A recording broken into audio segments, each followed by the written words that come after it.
જયા પાર્વતી વ્રતની કથા। અષાઢ સુદ તેરસના દિવસે આ વ્રત કરનારે વહેલા ઉઠી નાહી ધોઈ શિવ પાર્વતીનું પૂજન કરવું, મીઠા અને ગળપણ વિનાનું મોડું એકટાણું જમવું, છેલ્લા દિવસે જાગરણ કરવું। એક બ્રાહ્મણ અને બ્રાહ્મણી હતા। બ્રાહ્મણનું નામ વામન અને બ્રાહ્મણીનું નામ સત્યા હતું। બંને જણા પ્રભુપરાયણ અને નીતિમાન હતા। તેમને આંગણેથી હજુ સુધી કોઈ ભૂખ્યું પાછું ગયું ન હતું। અખૂટ ધન સંપત્તિ હોવા છતાં તેમનામાં અભિમાનનો છાંટો પણ ન હતો। તેમને બીજી બધી જાતનું સુખ હતું, પરંતુ સંતાનની ખોટ હતી। સંતાન વિહોણું ઘર શમશાન જેવું લાગતું હતું, એટલે બંને ઊંડી ચિંતામાં રહેતા। એક દિવસ ફરતા ફરતા નારદજી ત્યાં આવી ચડ્યા। બ્રાહ્મણે તેમનો ભાવપૂર્વક આદર સત્કાર કર્યો। બ્રાહ્મણીએ ફરફડાદી આગળ ધર્યા। નારદજીએ પૂછ્યું, કેમ, કુશળ તો છો ને? હા મુનિરાજ, આપની કૃપાથી સર્વ વાતે સુખ છે। પણ બોલતા બોલતા બ્રાહ્મણ અચકાઈ ગયો। પણ શું કહો? જે ઈચ્છા હોય તે વિના સંકોચે કહો, નારદે પૂછ્યું। મુનિરાજ, બીજી કાંઈ ઈચ્છા નથી, પણ એક સંતાનની ખોટ છે। એનો કોઈ ઉપાય હોય તો કૃપા કરીને બતાવો, વામને કહ્યું। નારદે કહ્યું, અહીંથી દક્ષિણ દિશામાં જાઓ, ત્યાં એક અપૂજ શિવલિંગ છે। ઘણા વર્ષોથી એની કોઈ પૂજા કરતું નથી। ત્યાં જઈને તમે શિવ પાર્વતીની એક નિષ્ઠાથી સેવા કરો, દીનદયાળુ સદાશિવ તમને અવશ્ય સંતાન આપશે। એમ કહી નારદજી ચાલતા થયા। નારદજી ના કહેવાના પ્રમાણે બ્રાહ્મણ અને બ્રાહ્મણી દક્ષિણ દિશાએ ચાલી નીકળ્યા।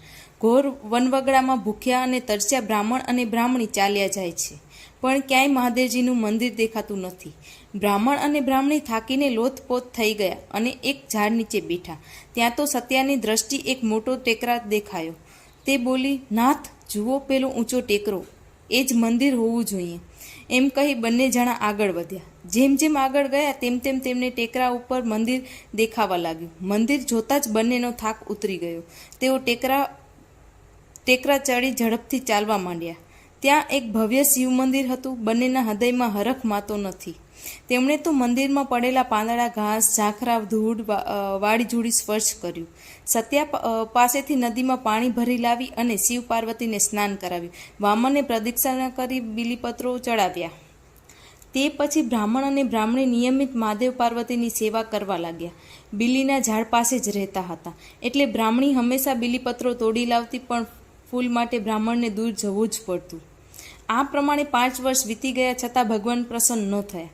આજે બ્રાહ્મણ ક્યારનોય વનમાં ફૂલ લેવા ગયો હતો, પણ હજી સુધી પાછો આવ્યો ન હતો।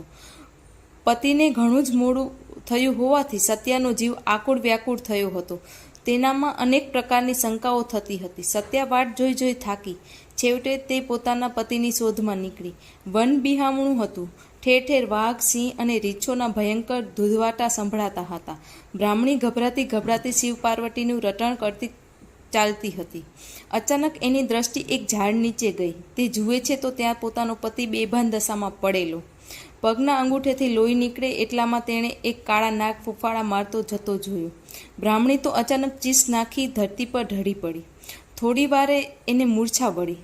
ત્યાં તો તેણે માથે વેણી બાંધેલી, કપાળે આડ્ય કરેલી અને સોળે શણગાર સજેલા માતા પાર્વતીને જોયા। જોતાં જ તે નમી પડી। આશીર્વાદ આપતા પાર્વતી બોલ્યા, હે બ્રાહ્મણી, તું ચિંતા ન કરીશ। એમ કહી તેણે વામનના શરીરે પોતાનો અમૃત સમાન હાથ ફેરવ્યો। બ્રાહ્મણ તો આળસ મરડીને ઊભો થયો। બ્રાહ્મણ અને બ્રાહ્મણી માતાજીને ચરણે નમી પડી। પાર્વતી બોલ્યા, તમારી અનન્ય ભક્તિ અને શ્રદ્ધાથી હું પ્રસન્ન થઈ છું। જે જોઈએ તે વરદાન માંગો। બ્રાહ્મણ બોલ્યો, ભગવતી, મારે બીજું કાંઈ જોઈતું નથી। મારે એક સંતાનની ખોટ છે, એનો કોઈ ઉપાય બતાવો। પાર્વતી બોલ્યા, તમે જયા પાર્વતીનું વ્રત કરો તો તમને સંતાન થશે। સત્યાએ પૂછ્યું, માતાજી, એ વ્રત શી રીતે થાય? પાર્વતી બોલ્યા, આ વ્રત અષાઢની અંજવાળી તેરસે લેવું અને અંધારી ત્રીજે પૂરું કરવું। વ્રત કરનાર આ 5 દિવસ ગોળ અને મીઠા વિનાનું મોડું એકટાણું જમવું। પહેલા 5 વર્ષ માત્ર જુવાર ખાઈને, બીજા 5 વર્ષ મીઠા વિનાનું ખાઈને, ત્રીજા 5 વર્ષ ચોખા ખાઈને અને ચોથા 5 વર્ષ મગ ખાઈને વ્રત કરવું।